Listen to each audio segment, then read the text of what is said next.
Hey guys, welcome to the Fairlane First YouTube page. I had several members of the Facebook groups ask me questions about removing the front and rear windshields on 62 through 65 Ford Fairlanes. So I thought I would put together a video to show these guys how to do it.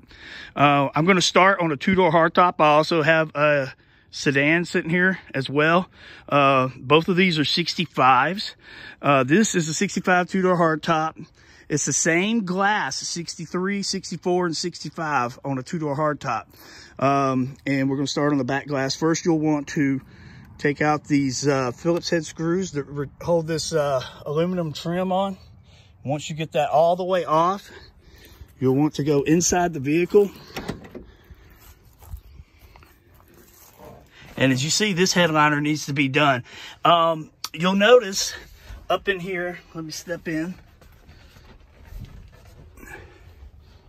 that the seal, the headliner is tucked up inside the seal on these cars.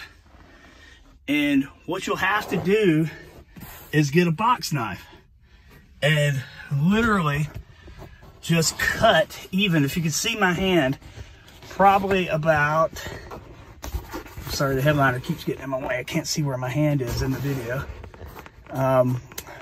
About halfway down on this seal and hold it straight. And you'll have to have a lot of hand strength to do it. And just cut that with the box knife all the way around. You don't have to do across the bottom. Just the sides and across the top. And once that's cut out, you'll be able to, with your hands, push that glass outwards. And it's best to have a second party to be on the outside of the vehicle and receive that glass so you don't push it over onto your trunk lid and bust it, because it is concave. It's got a curve to it. So you definitely want to have a couple towels or two people out here just to catch it as it comes out. You don't have to push it hard. Once you cut that rubber seal, it'll come out very easily. And that's how you do the back glass on the two-door hardtop. Now the front glass is, there's a little more to it. The trim has Phillips head screws right here on the side. So you'll have to take those out. And some of these cars, this has like the rain gutter on it, which is OEM option. I think it was a dealership installed option. But these screws go all the way up what they call the A-pillar, which is in between the front windshield and the door. And then this trim piece here that goes across the bottom, once you get this trim off, there's a screw there as well. And the same thing for the top. Once you get this corner trim piece off, right here where this top comes in, if I remember correctly, it's been a while since I've done it. It's been about 20 years since I actually took one out, put one back in myself. So once you get that trim off, you don't have to take the bottom trim off. It's actually got like a Z shape to it, and it slides into the seal. So usually the bottom trim and the top trim on, just take the side pieces off. Of course, you want your wipers to be down and out of the way, or off. And then inside the vehicle, on the inside of what I was calling the A-pillar, you'll have to take this off as well to get to the seal the way you should. Or I would recommend at least taking it off. See the screws in it here. And then the same thing with this trim here across the top of the dash. You will want to take that whole trim off and get it out of the way. Same thing with the other side of the B-pillar. And then, like I said, get like a box knife and cut evenly. Don't cut up by the glass, because you'll cut into the glass and damage it. So you'll want to come about halfway. No, I'm not holding this very still. Just like I'm doing with my fingernail, just cut it right about halfway. And then same thing with the front windshield as the back.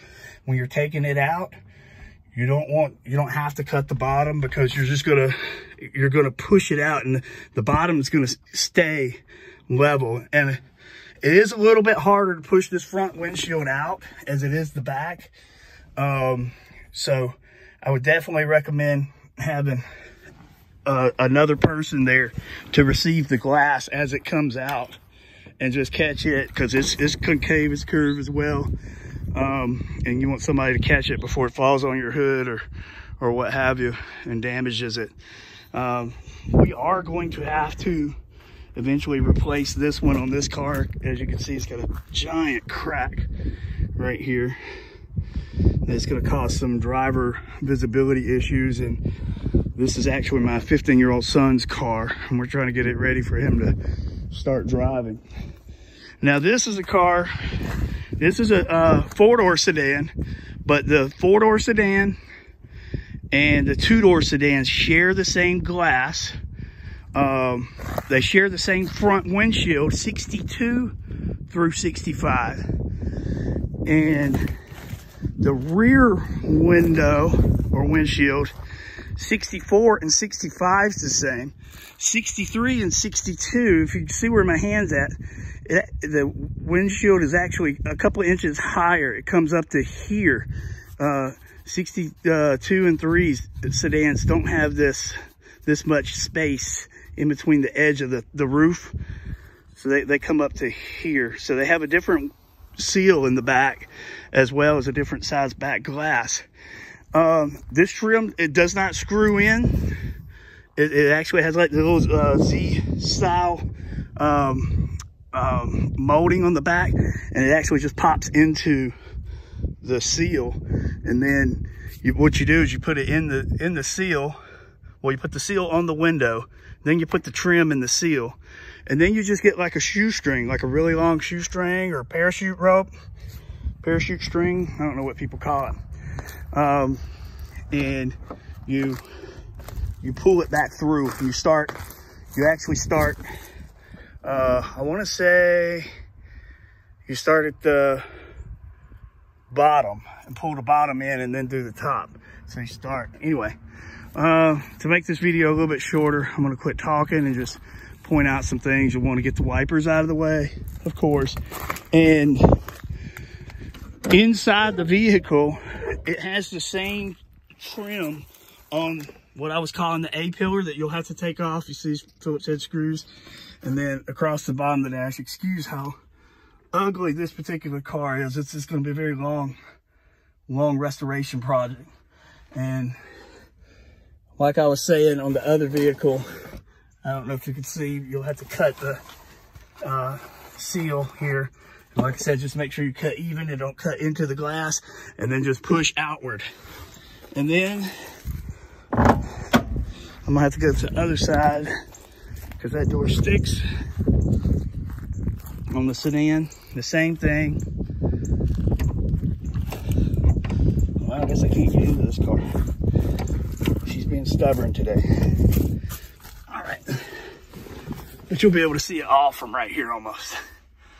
Same thing, you just cut the seal. You don't have any trim or anything to take out of the way on the sedans or the two-door hardtop interior.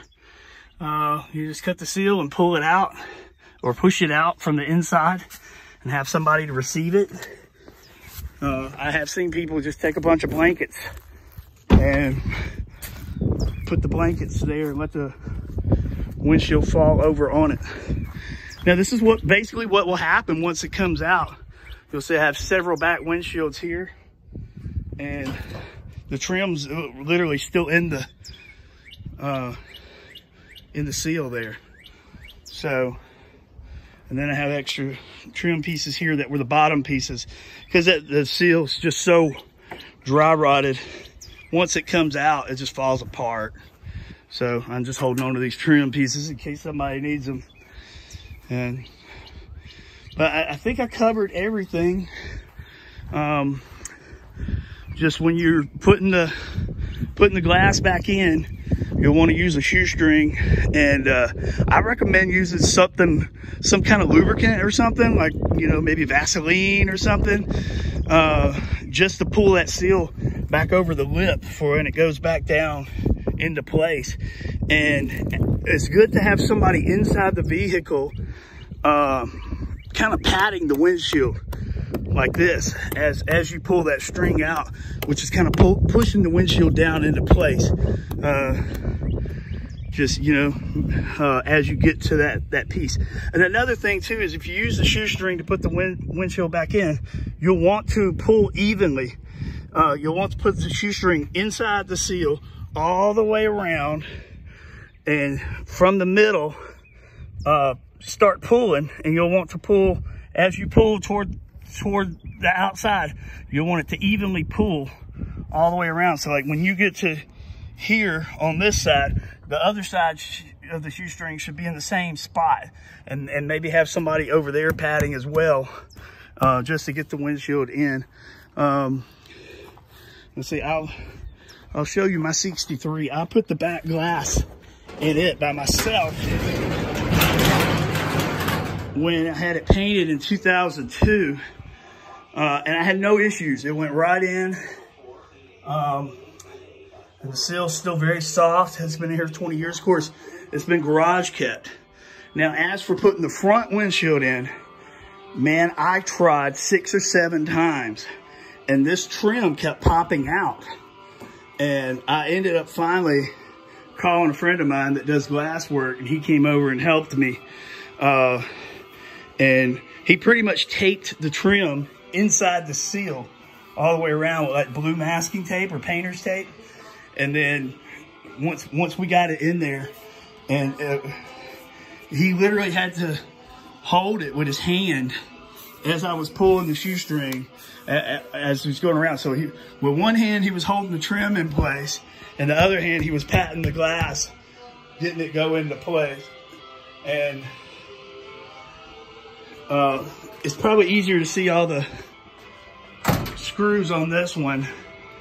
Oh, there's one missing. But there you go. That's the trim. Oh, there's a couple missing. Maybe I forgot to put them all in.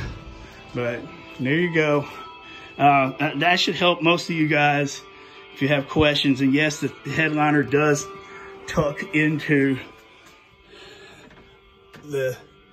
It's harder to see on this one because it's black.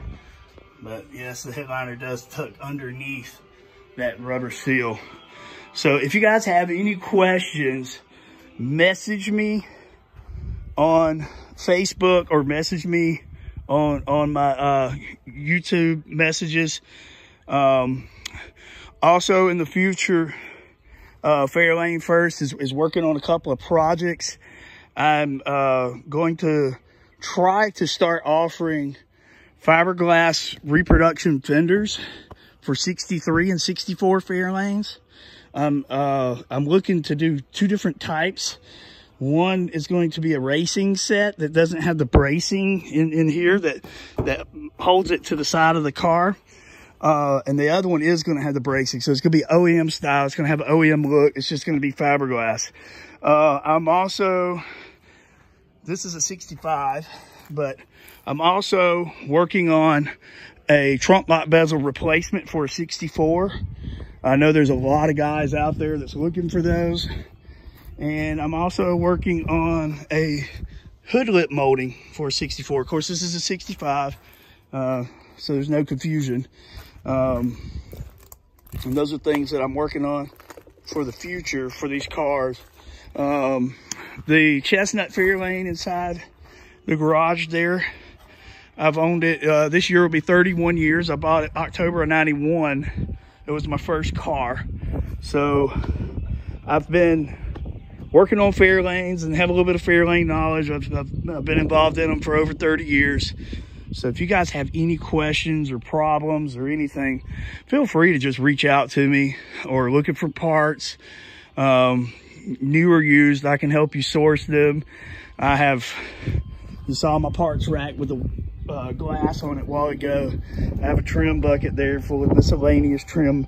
It's all 64, 65. I don't have much 66, 67 stuff or older. But I have these parts just stored away. I mean, trim pieces and things like that. Some of this stuff I plan on selling. Some 64 rear tail panels. There's some radios, armrests, breathers, and just little parts in here. That's like the little T that holds your trunk tie down, cigarette lighters,